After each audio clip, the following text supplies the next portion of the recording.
Hi, this is Mary Wisner from the Gallagher Law Library at UW Law.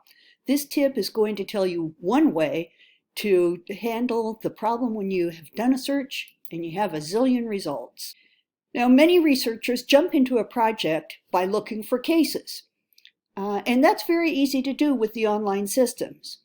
But the problem is it can be totally overwhelming. For example, let's say you want to learn about summary judgment. You don't know much, so you figure I'll type summary judgment into the search box. Well, in Lexis, we get over 10,000 cases.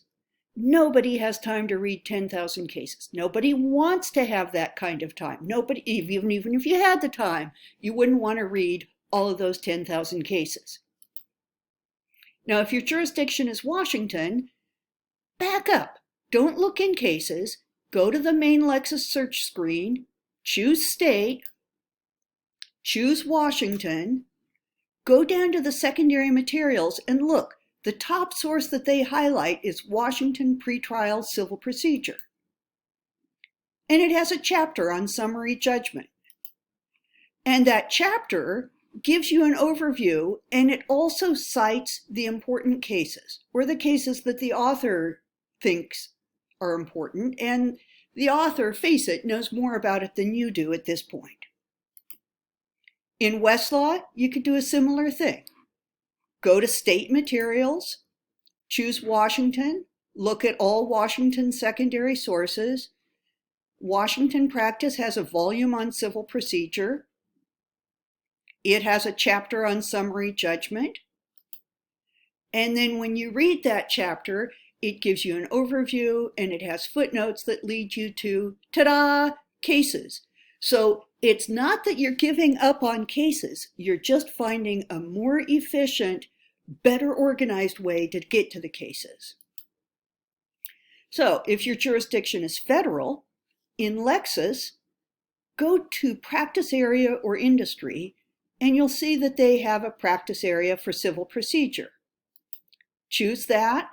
They list civil procedure treatises. They have Morris Federal Practice. And in the print world, I just want to show you that Morris Federal Practice is a huge set. Sometimes when you're looking at things online, you can't tell whether this is, just a teeny overview or an exhaustive treatise. Let me tell you, Morris Federal Practice is an exhaustive treatise. In Westlaw, this is a little bit harder to do because the practice areas don't include civil procedure or practice and procedure or procedure. I happen to know that there is a big treatise called Federal Practice and Procedure by Wright and Miller. So I was able to find it. It has a chapter on summary judgment, and away we go.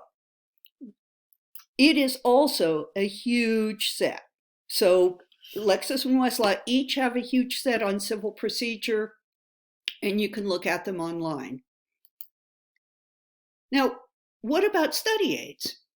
If you're really just getting started with what is summary judgment, how does it work, I recommend looking at a study aid, and we subscribe to West Academic Study Aids online.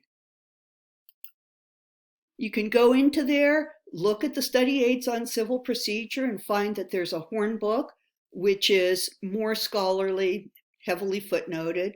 There's a Gilbert's. There are also about a dozen other works. I just took a screen snip with 2. How would you find out about these things? In addition to browsing through the online systems, you could go to our library homepage and look at our research guides.